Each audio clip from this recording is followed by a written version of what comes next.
What's going on, everybody? What's going on? We got a great show for you. Got some major news. We got NASCAR bans the Confederate flags. That's huge. Historical moment. Historical. We also got a little bit about NBA, about the format. And we're also going to talk about the Heisman Trophy going back to Reggie Bush, the relationship between him and USC. And today we also have a special guest. His name is Jordan OLADOKUN. He resides here in Tampa, Florida, goes to Gaither High School. We're going to talk about his commitment, life, how he grew up, and much more. You're on the clock.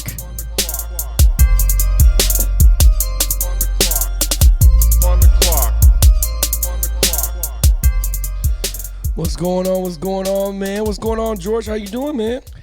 Good, man. Just another day. Glad to be back on the show again. We just got off a JP show a few days ago. Yeah, that was exciting. A blast. That was great. Shout out to fanstreamsports.com for giving us the opportunity to get on the show and putting us on their podcasting network here locally in Tampa, man. I'm pumped. I am too, man. That's exciting, man. It's going to be great to join that fanstreamsports.com family.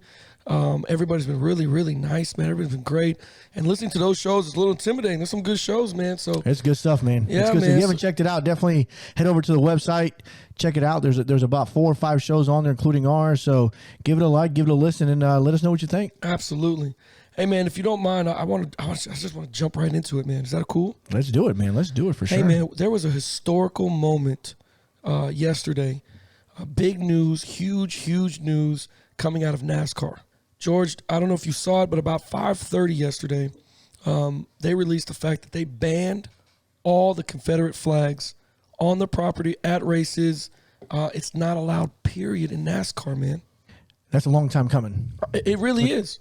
It's a long time coming. I was reading about it, and they talked about 2015, Dale Earnhardt Jr., Right. actually came out and spoke out about it and said that it shouldn't be there at all. It's disrespectful. It should be, and I quote him, in the history books. Yeah. So the fact that, now we fast forward to 2020 and everything that's going on, that NASCAR finally, to me, it's a long time coming. It should have been done years ago. Right. But the fact that they're finally getting to it, they're finally moving on from that. This is a reason why there's protesting. Exactly. It's for these reasons. Exactly. So if you're out there wondering what the process is for, what's the true mission, these are small examples, very small examples of what the bigger picture of these protests are. Exactly, man. And it's gonna be interesting to watch also, man, when they what is it? I think they're projecting 1,000 in Miami when the NASCAR races hit over there, right? They're projecting 1,000. And then 5,000 later on in the next race in Talladega. That's right. God. So it's gonna be interesting to see the reactions and think about the roots of NASCAR. Like, think about, how deep the roots of that Confederate flag is in NASCAR. And we've all seen it. They were showing on ESPN yesterday how many Confederate flags actually fly in the very center of the racetracks. It's going to be, like I said, man, it's going to be something very interesting to watch and see how this unfolds. And I'm pretty sure there's going to be a lot of upset people because, again, it's major for NASCAR to make that move and, thinking about their fan base. And shout out to Bubba Wallace, right, for stepping up and being a pioneer. Oh my God, he's the lone individual, African American that's on the circuit for NASCAR. And I don't know if you saw his car over the weekend during the race. Yeah, it was actually a Black Lives Matter car. Yeah. So he was out there. That's his way of protesting. That's his way of showing unity with what's going on today. And shout out to his sponsors that support him the entire way instead of shying from the situation. So that was huge. And I was reading about it. He sat down with the commissioner of NASCAR and asked for this to be done. Mm-hmm. And for this to be a quick turnaround shows the momentum that this has right now. Right. The swing of it. And again, like I said, historical. And in 2020, and think about how long NASCAR's been going on. Oh, yeah. NASCAR has been around since the early 60s, early 50s. Right. Talking about 50 years plus of the sport being around, almost 80 years now, and just now. We're getting to this point. So I'm interested in seeing the fan base reaction. Yeah, me too. I'm interested to see, do they lose fans? Do they gain more? They're going to lose My thoughts, they're going to lose some. But I do think now you pull some other fans in because of it. Because of the move, I think you pull other fans in. And again, shout out to Bubba Wallace for being that pioneer and using that platform to make a difference. Absolutely, man. Absolutely. In other news, so just so you know, George, going right through the list here. The NBA's format, all right? NBA's format, playing lesser games. They're going to do that March Madness stuff going on. I want to ask you, okay, and you're on the clock with this one, right, George? Does this format stick around for later? Do we stick with this format of lesser games moving forward? What do you think? I surely hope so, because to me, they play 80-some games in basketball, and really about half of it matters. Right. Half of those games play a role. You see players sitting out. You see players not playing, the minutes. And as a fan, as a paying fan that goes to these sports, goes to these venues to watch these guys play and enjoy the game, you want to see a competitive atmosphere. You don't want to see a game where LeBron sits out because the game doesn't matter. Right. And then how many times do they do that? Remember, during the season, they sit out for a back injury. Right. Kawhi Leonard is notorious for it. Exactly. Kawhi Leonard, report was reading that Kawhi Leonard doesn't play back-to-back games. Wow, I didn't even notice Think that. about that. Really? Kawhi Leonard does not play back-to-back games. Whenever there's a back-to-back game, Kawhi Leonard sits out the next game. Really? I didn't even know that. That's a nice little stat there. I didn't know that. So when you think about you're an NBA fan, he plays for the Clippers, you're a Clippers fan, and your main dude's not even playing? You buy season tickets, you go there because you want to see Kawhi Leonard, and he's not even playing that game. Right. That sucks. But so just so you know, George, we had a fan email us. His name is Thomas Lang. I'm gonna put him out there. Shout out to Thomas. Appreciate you. Yeah, man. He's actually. Let me read to you what he wrote. He goes, "I'm glad basketball is condensed. It seems like they are just going through the motions during the regular season. Basketball gets way better during the playoffs because there's a sense of urgency, something to look forward to, which we both agree with you, Thomas. I'm a fan of it. I mean, the games are kind of long. It is an 82-game season, I believe. I think you condense that. It's more meaningful. Every game gets you to the playoffs to where they play sometimes 3 games in a week, and you never get your best players on the team to play. They just sit in the bench and they wait, and it's a game that they don't care about. And that ruins it for the fans to watch, in my opinion. But I would like a condensed season to keep going. Yeah, condensed it'd be fun, especially to try out to see how it works. I agree. I'm a fan of watching only playoff games. Like during the regular season, if it's on, I watch it, but I don't make it a point to find out what game is on like I do in the playoffs. When the playoffs are on, I'm looking through the guide. I'm like, all right, we're gonna set this up. I got my stuff ready, food ready to go. I'm watching this 7-game series. Now, here's something that I'm against it partially as well. What's that? And for me, is records. When you think about records, points, rebounds, these things are all based off of an 82-game season. That's been what the NBA has always done. Right. You think about certain records may never be reachable if you condense a season to a 60, a 70, a 45, 50-game season. These records may never get touched. You think so? Again. I mean, if they got to play these games, then they got to play all those minutes. If it's condensed, then you probably get. I see what you're saying, like a scoring record or scoring record, assist record, those kind of things. Because you can still average 10 assists. You can still average 10 assists a game, but how many seasons does it actually take you to still achieve that record? Because now you're playing less games in a season, so you got to play more seasons in order to get there. So, but it's all relative. Games, I wonder how many games you would get. Like let's say Jordan was the leader scorer for the season or the NBA. I wonder how many games he had to play to get that. Did he play all 82 to do that? Because if he played only 50 games of that record, well, then if it's a condensed season of 60 games, you better play your best 50 games.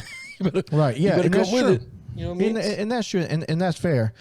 Even though I do think Michael played 82 games every year continuously. I don't think he ever broke down. For years. But that man, and no matter if it was a blowout, that dude was playing a game. Right, exactly. And you're right. But it does bring up a good point with the records. I didn't even think about that. But for the fans, it is more meaningful. LeBron can't sit. Kawhi can't sit. You can't afford to sit out 1 or 2 games and lose. You know what I mean? Because then you never know where you sit with those brackets. Yeah, and I agree. And we're going to do this here on the show. We're actually going to put the fans on the clock here. So if you listen to the podcast, you're listening to this, what's your take? Should there be a reduced season? Does that make you more interested in the sport, and why? Shoot us a note either on Facebook by searching On the Clock Radio, or shoot us an email at ontheclock20@gmail.com, and we'll listen to your take, and we'll talk about it here on the show on our next show. Absolutely, we love the feedback. Another major historical. Major news. Huge. And I don't know about you, but I've always been a huge fan of this guy. Oh, I love him. I love USC fixing the relationship between them and Reggie Bush. And then talking about giving back the Heisman Trophy, which, by the way, he deserves. Absolutely. It should never be taken away in the first place. Absolutely. And I'm going to tell you right now, George, they'd have to come to my house to get that damn trophy. Absolutely. And find it. And then have to find it. Yeah, there's no way you're getting on my property to get that damn trophy. I don't care what they say. Third tile in the living room is probably a cracked tile. It's probably right underneath there. I don't even have to do that. I'm super rich. I'll make a whole new wall. You're not getting this damn trophy from me. There's no way. There's no way. No, I'm glad it's something that's overdue. Yeah. It's something that's overdue. And again, they use Reggie Bush and they use USC to make an example to try to scare everybody else. You know, and for people that don't remember what happened to Reggie Bush back in the day when this all came out, is USC was paying Reggie Bush's family X amount of dollars a month for rent. Yeah, it was like 10,000 or no, they furnished for 10,000. It was furnishing. The furnishing was 10 G's, and they were paying rent for a year. So you think about the average rent, probably where they were, you know, probably about another $10,000 to $30,000, about $50,000 all in for the time that Reggie Bush was there. And, you know, NCAA found out, and NCAA decided to bend USC over and smack them in the hiney a couple times. And strip Reggie Bush from the Heisman Trophy. Which by the way, let's be honest here. That was absolutely going on in college football. You know, for this guy to get penalized everywhere, and everybody wants to pretend like, oh my God, I can't believe USC paid a freaking top athlete in the world and parents to make sure he's good to go. Like, stop it. All the blue chip schools do it. I don't care what they say. Everybody's doing it. All of them. Man. Some way, somehow, it's just who got caught that year. University of Miami, we probably been doing it since the 80s. Like, stop it. Everybody does it. For sure. You know what I mean? Like, For come on. sure. We're paying. And tell me you don't kick out that money for Reggie Bush. Like, you remember the numbers this guy was putting up? Oh, my God. He was the most exciting football player in 2005. There's no way you don't give him – I'll give him my house. I'm letting him do it. You know what I mean? He can just sit in the crib with me all day. Right. Don't matter. And you know, they talked about the stripping of a Heisman and the stripping of a national title. Let's be real. That doesn't do anything. No. We all know he still won the Heisman. Right. They still play for the national championship. That doesn't the stripping of it doesn't absolutely they actually you're talking about USC. I'm glad USC actually lost to Texas that year in the championship, remember? Vince Young. Yep, yeah, it's Vince Young, right? But it doesn't take away the great runs that Reggie was doing. It doesn't take great moments. Electrifying. I remember him running up the left side of the sideline. And I don't know if it was a safety. Safety came over, and he put the brakes on to cut back the other way. When he cut back, he put the ball behind his back, grabbed it around the other side, and took off down the other side of the field. It was the most, moment I've ever seen. Like, everything happening all swift and kept going. Reggie was. I remember him coming out of college. He was compared to Barry Sanders. Right. He was. Right. Yeah, that's what he was being compared to. I mean, when he was a top overall pick coming out, they were like, all right, this is the next Barry Sanders entering the league, because that guy was untouchable. You couldn't tackle him. You couldn't catch him. You couldn't put your hands on him. Right. So I'm glad the 10-year ban is over. I'm glad USC and Reggie Bush are back where they should be. And furthermore, I'm glad to see where we are today with NCAA, that they're actually going to start paying these folks, these players, for their likeness. Because that's huge. Again, talk about things that are overdue. Yeah. That's another thing that is way overdue. So some people are against it, man. Some people don't think the college players should get the money. Some people do. And a lot of these kids, they bring in a lot of money for these universities, man. And the argument, and I've heard it both ways, right? You hear the argument saying, he's getting $250,000 to go to school. Yep. He's getting an education. Yep. That's what's in it for him. Right. And I'm like, okay. It is. What if he, and it is, and it's valid. Right. Right. But what about the kid that went to as an academic scholarship that also earned the same? Right. He's not bringing additional revenue to the school like Reggie Bush was. Right. Because for all those years, USC was sold out. USC was playing in meaningful games. USC was getting revenue from TV. At the primetime television every Saturday night, it was a USC every game. Saturday. Every Saturday. That's what it was. Right. So the additional money that player brought into the school by himself, you tell me he's not worth the cut? Yeah, he's worth something. He's worth $10,000 furnishing a house. I'll tell you that. He's worth the house. So you're right. Absolutely. Absolutely. At a minimum. Right. At a minimum. How much money did Tebow bring in? Remember when it was Tebow in college football for the Gators, man? I know you're a huge Gators fan, so that's why I brought up Tebow. But Tebow brought in a huge. What? Everybody had a Tebow jersey. Yeah, enormous. And I'll say this about my Gators. You don't think the Gators were? Urban Meyer wasn't taking care of Tim Tebow's family during the time? Yes. You don't think Spurrier was doing it? Come on. He had. Yeah. Right. No, so I'm glad to see this. Again, this is something that's petty to me. I'm glad to see us move past it. I'm glad that Reggie Bush is where he belongs as far as his Heisman and all the stuff that he did as accomplishments. And I'm glad players are moving towards getting paid today. Absolutely. I got one more question for you. You ready? You're on the clock here. Oh, man. Let's go. I want to rack your OC brain, your offensive coordinator brain. Let me ask you something. When Reggie got to the NFL, and think about the time that he was in the NFL, do you think he was used correctly? Because you look at what's going on nowadays. Reggie Bush would kill right now. He would. Reggie Bush would kill right now. I don't think they try to put Reggie Bush, and again, a lot of how players enter the league has so much to do with the team they go to. Right. So much to do with that. I think when Reggie Bush came out, he ended up going to a team that didn't use him correctly. They tried to use him as a pro set back, try to use him as an I formation back, single back kind of guy, and run power with him and run him into the offensive line and defensive line and hope that he was just electrifying. Yep. Can you imagine that guy playing with Patrick Mahomes? Oh my God! Or Patrick Mahomes, or even have the brain. Well, yeah, because Andy Reid is just amazing. But like a Doug Peterson at this time, how do you imagine playing with Lamar Jackson? Oh my God, out there at the Ravens offense and how creative they are. You just think about him in today's NFL. There isn't a back like him. The closest thing to Reggie Bush in the NFL today, you would probably say LaShawn McCoy from a couple of years ago when he was in his prime. Or Kamara. LaShawn McCoy moved like Reggie Bush. I would go with the Saints. Was it Kamara? Alvin Kamara, Kamara, yeah, I would go with him. He's similar guy. Similar, but I think Reggie's faster than him. But yeah, similar. Man, if you imagine Sean Payne had Reggie Bush, when he was a coach with the Saints, I'm telling you, oh boy, that's amazing. He may have been the true new Barry Sanders. Exactly. If he got stuck with the right coach, because when he got drafted first overall. He was split in the backfield with Ricky Williams. Back in the day. Yep. And they try to flex him out at receiver, and they try to use that receiver, and they try to do different things with him, but him running the ball, they just couldn't use him correctly. Yeah. In my opinion, they didn't use him correctly. In today's NFL, you put that guy back there, and I think he breaks several records, and he's probably the most dangerous man on the field like he was in college. Agreed. So this is a great thing. USC fixing the relationship. It's been a long time coming. God bless him. Give back that man that trophy, which maybe they got the real one, maybe they got the fake one, maybe he made one out of peanut brittle or something, or they gave him something else. But it's been a long time coming, man, so that's good. Don't go anywhere. We got plenty more for you right after the break. We have the interview with Jordan OLADOKUN. You don't want to miss this. Remember, you're on the clock.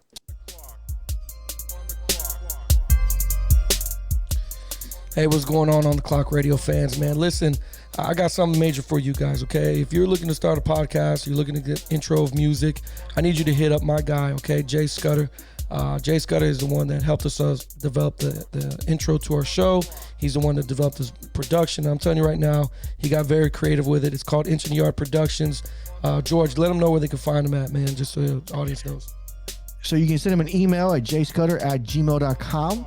You can find him on Facebook by searching Inch and a Yard Productions. You can also find him on IG, on Instagram, by simply searching Inch and a Yard Productions. Hit a like, go follow him, listen to his work. It's great stuff. You're not going to be disappointed.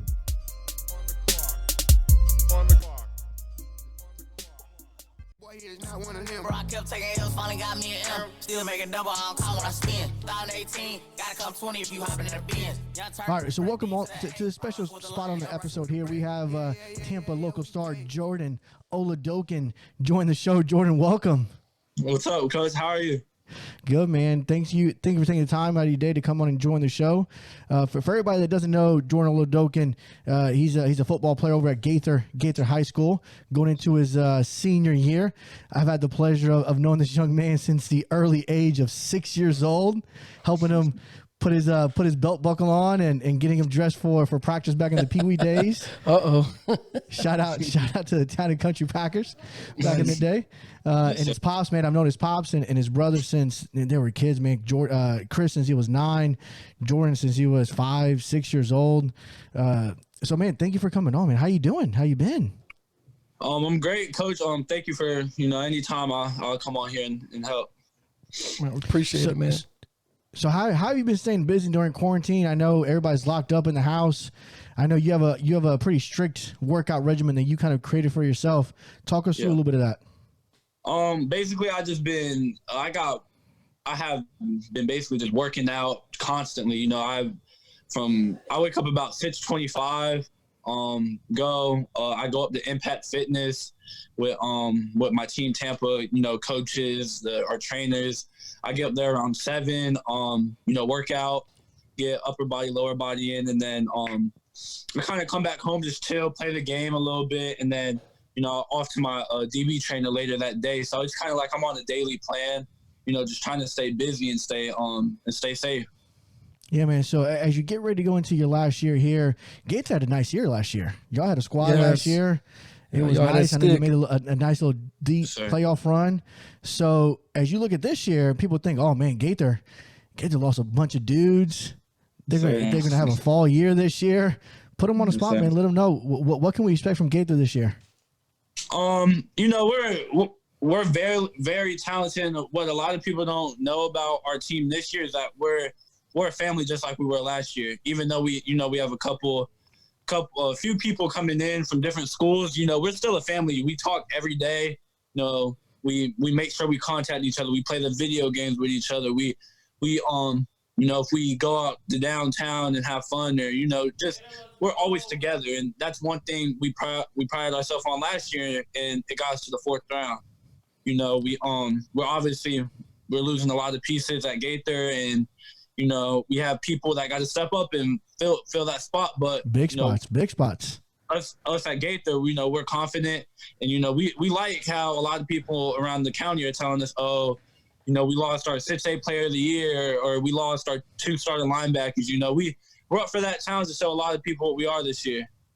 And I know for you got to have some personal goals. Last year you came on the scene and you were crushing #1 receivers. You were locking them down.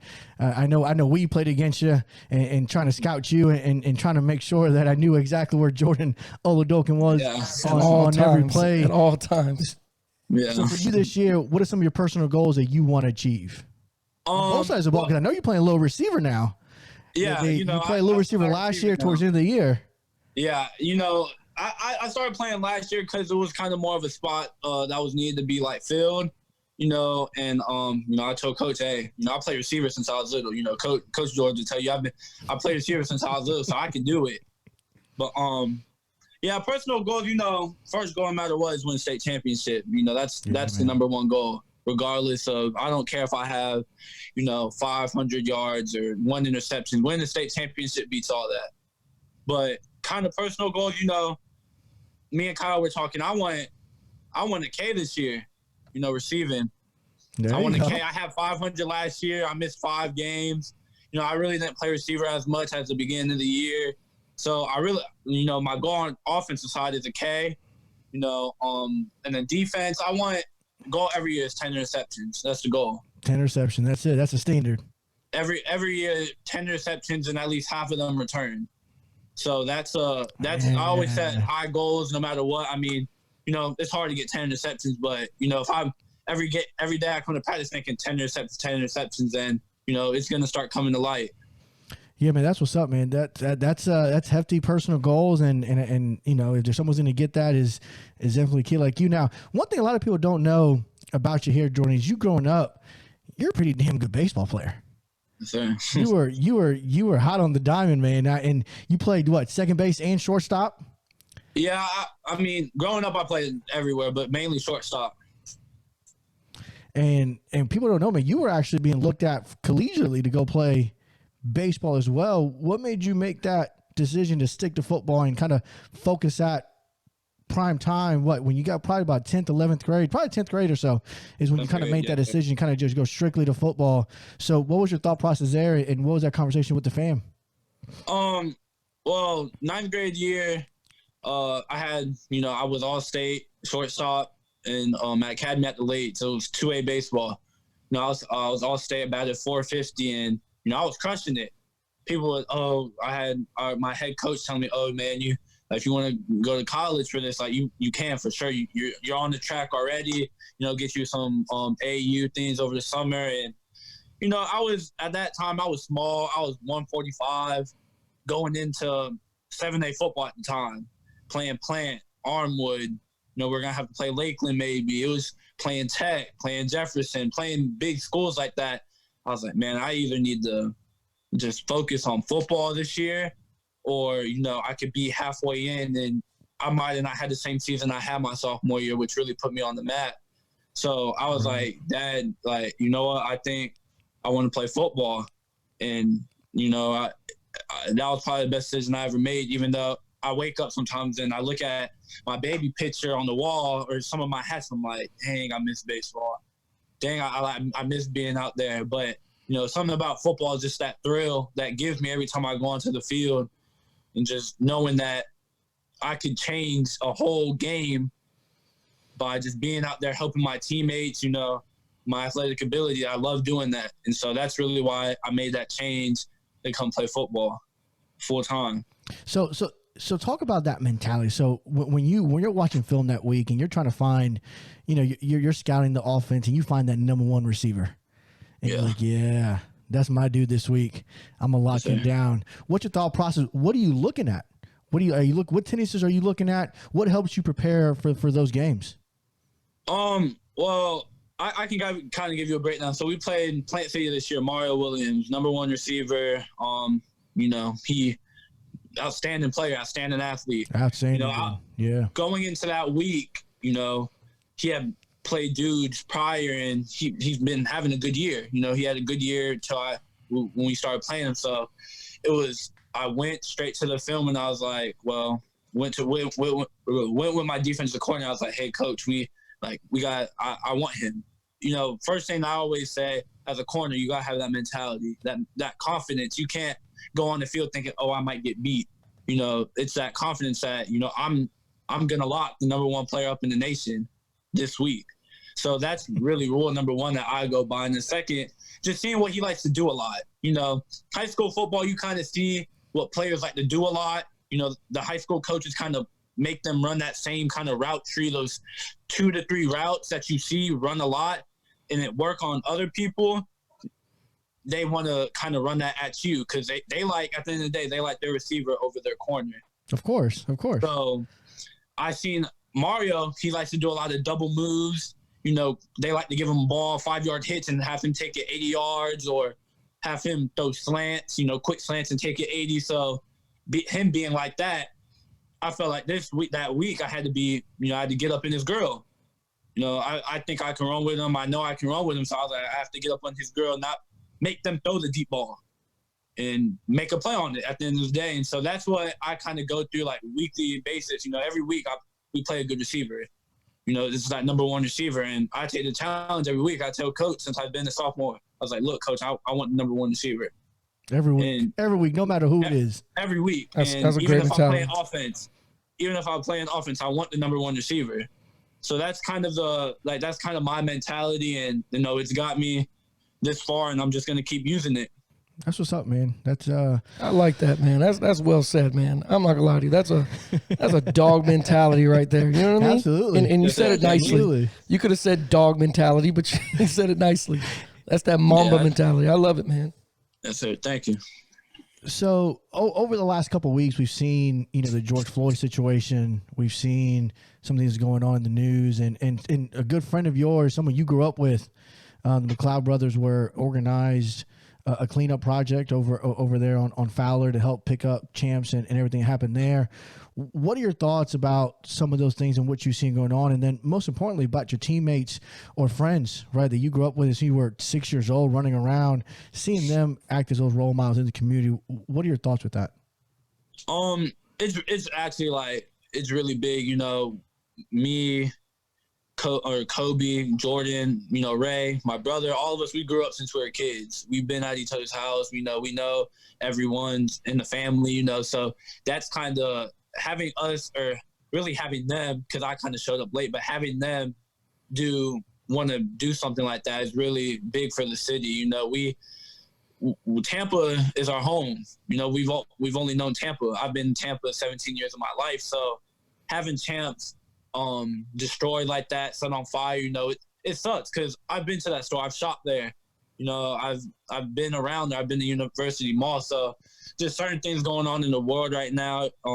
It sucks. And, you know, one thing that is really stressed right now with me and my friends, at least, is, you know, just stay tight. You know, just stay together. Just stay together through these hard times, because that's all we got right now. That's all you got, man. It's each other. Is to stay with your friends, the ones that you've been balling with since you're 5 years old. And, you know, even kind of new dudes you meet on the team, is that group chat. When you come into the group chat, look, this is a team. We're together. So if we're all going to do something, we're all going to do something. If we're all going to not do something, we're all going to, it's no Jordan wants to do this or Kobe wants to, no, it's either a team or we're just not going to do it. And so that's one thing. That all of us or none of us. Yeah, that's kind of what we've been stressing, you know, just trying to stay together. Even if the circumstances are hard right now, you know, we just want to stay together as a team, as a family, and just keep riding. And you hit something on the nail, something on the head there, Jordan, with that, as life is trying to pull you guys apart and make you guys individual, right? Yes, sir. You guys are sticking to that team mentality, stay together mentality. Those are the things that help you win games. Yes, sir. Those are the things that rise you above competition when it's 7-7 going into the fourth quarter. It's been a muddy, crappy game. That's what fights you through, is those moments of those group chats, those conversations where you can go down the line and say, hey, let's go. We got you. Yeah. And that mentality, that dog mentality just takes over there at the end. And again, as you grow up through life, man, it's important that you have a small circle, but it's a tight circle. Right. Yeah. And that tight circle you guys have since you guys were young, I commend you for that. I mean, you guys have always stayed in touch, always found a way to stay in each other's lives through everything. I mean, you talk about Ray going to Clemson, then going to Buffalo and playing at Carolina. Yeah. You got Kobe over there balling at USF and doing his thing over there. I mean, it's fun times for everybody. I mean, your brother's over at Stanford, and I know I was talking to him a couple weeks ago. He joined one of our Zoom meetings, talked to our kids about that togetherness and that tightness, man. And I know you guys live that as part of who you guys are. It's in your DNA. So I definitely commend you guys for that. Yes, sir. Thank you, Coach. So I know this as well, but for people that don't know you, who do you model your game around? Who's that favorite dude you love to watch, study? He's got a big smile on his face too, so this is gonna be good. Well, you know, I've growing up, me wanting to play corner was all Vernon Hargraves. Right. You know, nice. I watched him at Wharton pick off my brother, like firsthand. And my brother threw 2 interceptions that year. So me, as him being his little brother on the sideline, being a ball boy, I'm like, my brother's unstoppable. Like he's the face of Tampa, and you know he goes to Wharton and throws an interception right to him. I'm like, dang. Yeah, who's this dude? Who is this guy? And, you know, I remember, you know, I was shaking hand, you know, I was talking to him, like, going through the line, you know, the little, when they shake hands at the end of the game, and I'm like, dang, this man's good. And, you know, they were saying, oh, yeah, he's a Florida dude. He's going to Florida. And at the time, that was my favorite school. Right. That's my dream school. So I was like, man, that's DBU. So I'm going to be watching him there. And, you know, I remember watching him get his first interception, wearing number 16 at Florida. As a freshman, I'm like, as a freshman on the field, this man's gonna 16. Be legit. No one even wears 16. That was here you go, freshman. Here's your number. Exactly, and he earned number 1. And ever since then, you know, I've modeled. You know, me and him are kind of like the same person. You know, we're both 5, that 5'11" mark. We kind of play the same. You know, we like to use our feet. We like to use our technique to our advantage. We like to use our speed, our athleticism. So I kind of feel like it matches up. But one person I really always looked at is Deion Sanders. That's prime time. You know, you can ask Coach George. I had it on the back of my jersey. Absolutely. Yeah. I played for him as a little kid. So that's one person that will always be one of my favorite athletes of all time. We got to make sure we tag Deion on this too. We got to let him know. So absolutely. When Jordan was younger, when he used to play in the TYFL Spring League, in the what's it called, Raul? In the it was like an 8-on-8 bowl. Yeah, it was 8-on-8 spring. It was back 8-on-8, long time ago. 8-on-8 Spring League, and then we can have the kids customize the back of their jerseys. Right. I remember.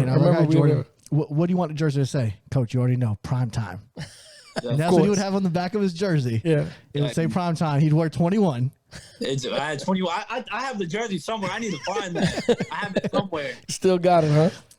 And I don't know if Jordan remembers my favorite catch of Jordan. So we're playing in Lutz. Of course, we're playing your Jags, the Tampa Bay Jags, and they got this big ass corner trying to cover Jordan. Now again, Jordan was 13 years old. He was probably all of 5'3", 5'4" at the time. Yeah. I had this big old corner covering him, and we ended up throwing him the ball on a back shoulder fade. It was an underthrown ball, and we just put it out there. I mean, it was 1-on-1, and I trusted him. Again, that OC mentality. You always think every receiver is better than DB. Absolutely. No matter what. Yeah. And Jordan came down with that one-handed fading away from the DB, catching it, staying in bounds. I gotta find. I have it on video. Actually, I have the DVD saved. Oh wow! Absolutely, I have it saved. So I'm gonna have to send you the clip, Jordan. We gotta see this and send that to you. But it'll never leave my head, man. It'll never leave my head, man. Then people try to pick on him. Really? Yeah, people would try to pick on him because they saw his size, and I'm like, oh, y'all are doing me a favor. Right? You're throwing to my best DB on the team. The other guy is 5'11". He's not that good. But he never get the ball thrown to him. Yeah. Meanwhile, Jordan over here is 5'3", just picking off passes. And he would just sit there on people. Again, he uses technique. He uses instincts. It's good. And he just drive on the ball. And once he picked it off, good luck, because he'd make you miss. He wasn't the fastest kid, but you couldn't catch him. Right. Because he had that wiggle to him, and he was able to always get away, man. So, yeah, I'm about to see the clip, Jordan. It was good times. As we were talking about this, man, I was pretty excited about this, man. Yeah, man. Yeah. My little, just so you know, my memory of you, Jordan, was a very recent memory when we played against you. You were on my sideline, so don't worry. You didn't say nothing crazy. You didn't say nothing bad, man. You were on my sideline, and I was trying to get you out of your game. I was trying. You had us locked up tight. That don't work. He doesn't know that doesn't work. Man, listen, I didn't know it wasn't gonna work. All you did was smile at me, and you kept winking and giving me the thumbs up. Like, yeah, go ahead, coach. Keep that up, buddy. Yeah, same energy, buddy. Yeah. Meanwhile, I'm in the headset. Listen, you can't talk this dude out of it. Right. I was like, no, I can get him, George. I can get him. And he's like, no, I'm telling you, it's locked tight. So, and just seeing how you played that night, man. And even though in between timeouts, how you walked over and said, "What's up, coach? How you doing?" And you shook my hand, man. And I was just like, "Yo, this kid's character." Yeah. I'm the jerk in this situation. I'm supposed to be the adult, and he's just, "How you doing, coach? Everything you doing?" He never talked smack, like, never said point, look at the scoreboard, or never talked that kind of junk. You know what I mean? Just yes, sir. Gave me the wink, and just kept on moving, man. So it was good, man. I get it a lot. So I started learning how to play with sophomore year. It got to me a little bit. You know, I was new. I was a sophomore. Coaches used to talk to me. I'm like, the heck? They didn't do that back at the late my ninth grade year. They're talking to me. I'm like, I'm just like, I'm going back and forth. But now, I'm into it. Coach says something to me. Yeah, throw it. No, pay for that. It's the worst day. You're gonna pay for it, exactly. Right. No, but it really just locks me in now. It's just like, oh yeah. And it shows your maturity. That's what the game is also missing too. Is a level of maturity in the game. You can still have fun. You can still smack talk, but the maturity level and the respect level. Professionalism, especially you didn't know me. You had no clue. You could have mouthed off and said whatever you wanted, but it showed the character. And I told that to George in the third quarter. I put him in the headset. And I was like, "Yeah, you're right. It ain't gonna work. It's not gonna work." Stop talking to him. Stop talking this to kid's him. locked in, man. He's ready to beat us. So from that same game, we played each other. So we called timeout. It's like 3rd and 15. Right. I go in the huddle, and as I'm walking to the huddle, Jordan's looking over at me. I'm looking over at him, and I hear him tell his DB something. Yeah. Right. Yeah. Because he had moved from DB. I think he was playing safety or strong safety. Mm-hmm. Yeah. He was trying to match up in the slot, and I can hear him tell his DB, "Hey, he's gonna come after you. You better be ready. He's gonna throw the ball." You better be ready. So we break the set.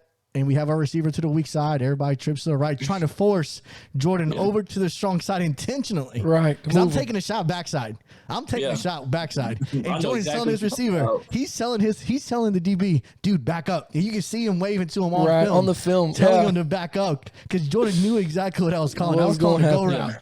Yeah. I was going double move, taking advantage of a sub that just came in. Because the strong safety gets hurt, Jordan gives me the strong safety, and a new DB with a clean jersey comes in the game. Right. And I'm like, oh, clean jersey. We calling timeout. We coming after this kid. Yeah, I know exactly what you're talking about too. Because I looked at Coach George, and I was like, oh yeah, me and him gave him that look, and I was like, oh yeah, I know what he's about to do. I know what he wants to do. So I was like, look. I told the DBs, like, man, just trust me. I watch a lot of film. You know, that's one thing I do. I watch a lot of film. So I'm like, look.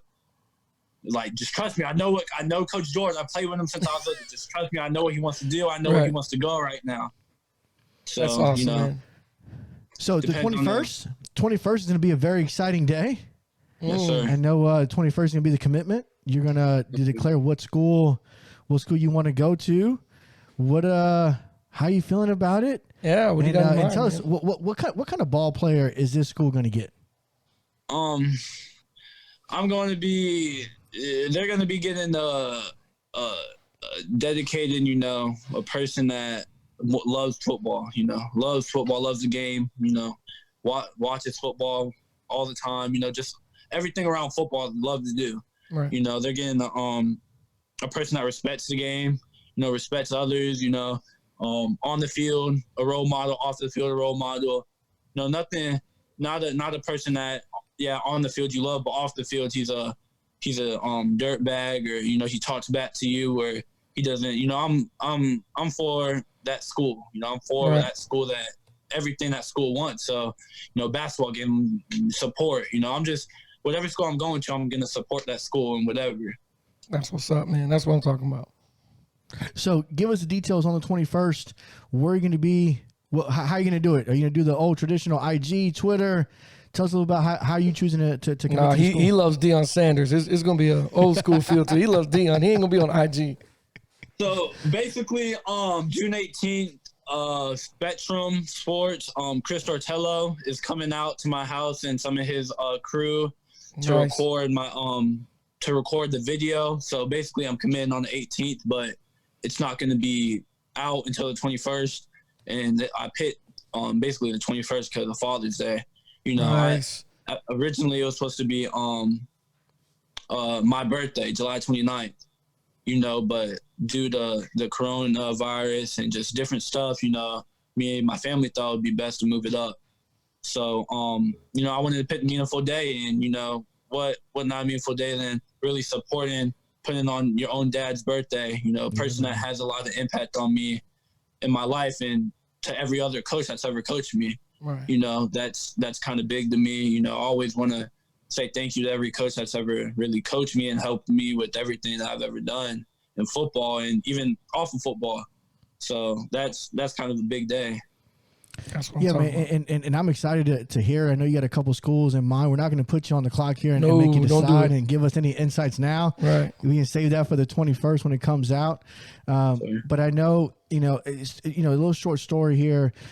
Me and Jordan go way back when he was 6 years old. I met his pops, Henry OLADOKUN, over coaching flag football. I was coaching his older brother, Chris OLADOKUN. I had Ray McLeod. I had Bentley Sanders. I had a crew. I got blessed with that flag team. Yeah, you did. Sure. And I'm coaching them, and Henry comes up to me and says, "Hey, do you coach tackle?" And at the time, no, I was a city worker working in Parks and Rec.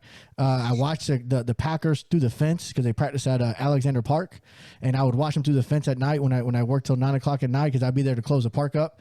And little by little, Dad prodded me out. Hey, we need somebody to help us out. Somebody to help us out.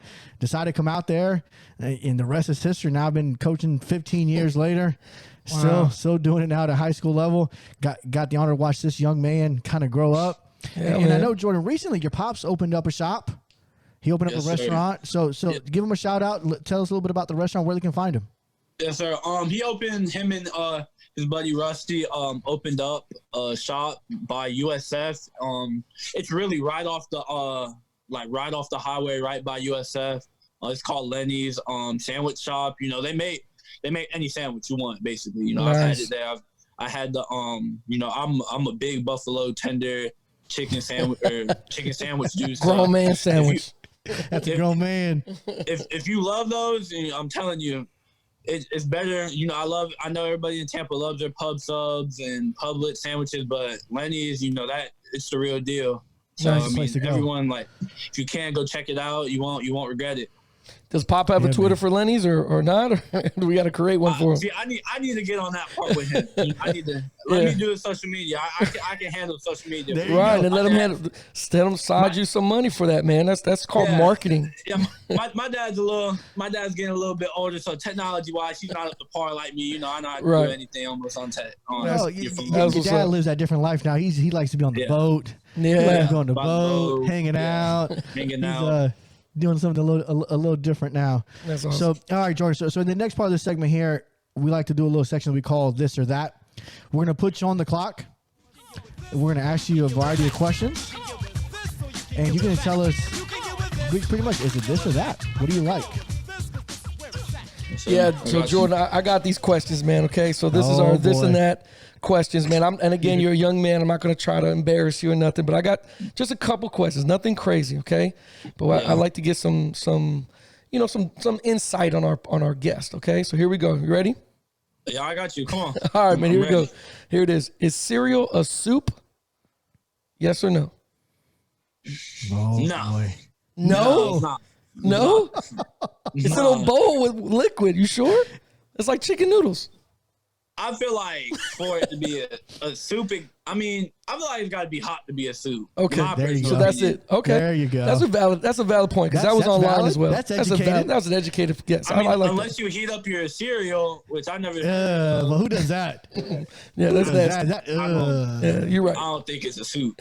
All right, I got another one here. Is a hot dog a sandwich? Oh, Yeah. boy. For sure. It's a sandwich. Guaranteed. Man said guaranteed. Man, there's like 100 people that were telling me, no, you're crazy. It's not a sandwich. it's a It's a sandwich. bread, I and agree. like just like a sandwich, you fold it, and you can fold it. If it has two Thank you for the sides, top and demonstration. bottom, it's considered a Thank you for sandwich. the Yeah, but if demonstration, you put it Jordan. sides and you can fold it, then I love the that's it, demonstration. that's a yeah, yeah. Man. I don't know what they talking about. I think it is All right, here's another one. Is putting pineapples on a pizza American or Hawaiian? Hawaiian. Oh, man. It's a Hawaiian style, right? I said the Hawaiian same thing. style. Yeah. I don't, The American one would be bacon. Like if we put bacon on a pizza, then Bacon, meat lovers. yeah, meat lovers is like an pizza. American yeah, pizza. meat lovers. Yeah, I can see meat lovers, but pizza, no. All right, so here we go. Some people want to know: are you an iPhone or Android? What are you kind of guy? iPhone. Oh, boy. See, iPhone that's for life. see, and this That's is why. the only way. Look, even when you were talking to the whole interview, I could tell this is an educated, well-mannered character young man. He cannot have Android is for adolescents people, and that's what I kept telling George. If you have an Android, you're just living your life YOLO.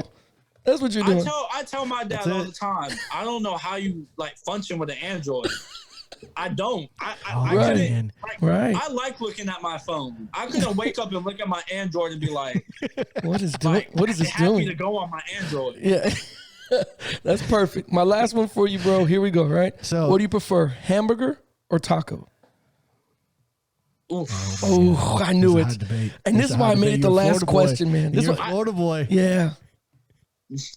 My mom's tacos are undefeated. I gotta say tacos. Oh, that's what I'm talking about, man. I got Hey, tacos. my man. That's Yeah, right. man. That's I what I gotta say said. tacos. That's what's up, man. That's all I got for that, man. That's all I got for the this and that. Thank you, Jordan. That's great, man. That's So, awesome. Jordan, I want to thank you first and foremostly, man, from the bottom of my heart. Thank you for joining the show. I appreciate you. I've enjoyed watching you grow up, and this next chapter in your life is going to be amazing. Let us know where people can find you. If you want to find you on IG, if you want to find you on Twitter, what do you need to do to find you? Basically just look up Jordan OLADOKUN. Jordan and my last name you spell it OLADOKUN, and it's on same thing on Instagram, same thing on Twitter. All right, man. Hey, just for me to you, man. There's not many people with that last name, so it's an easy It's not- search. It's not that hard. Literally, like you would see it by the time you get to like OLAD or OLA. You would see it right when you get That's there. it. It'll be the first ones. Hey, Yeah, Jordan, only just so person you know, go man, out. we're going to watch you closely, man, through the years, man. I just want to tell you from me to you, man, I appreciate you coming on to the show, man. And anytime you want to come back, even if it's not even to talk football, if we have some other this and that questions or whatever you want to do, man, let us know. If you want to be on the podcast the whole way through, we'll do the same thing for you. And we definitely, whatever school you do pick, man, we definitely ask that you come back after your freshman year or sometimes during it for maybe those big games. But definitely after the freshman year, so we can get a good consensus of how that was, and we can give it to the other kids as well. You know what I mean? Yes, sir. Anytime. Thank you. Thank you guys. I looked up to Coach George. I was one of my mentors since a kid. So anything, for him and anything that he needs, and same thing for it's all respect. Thank you. Appreciate it, man. Anytime. Appreciate you, man. Thank you.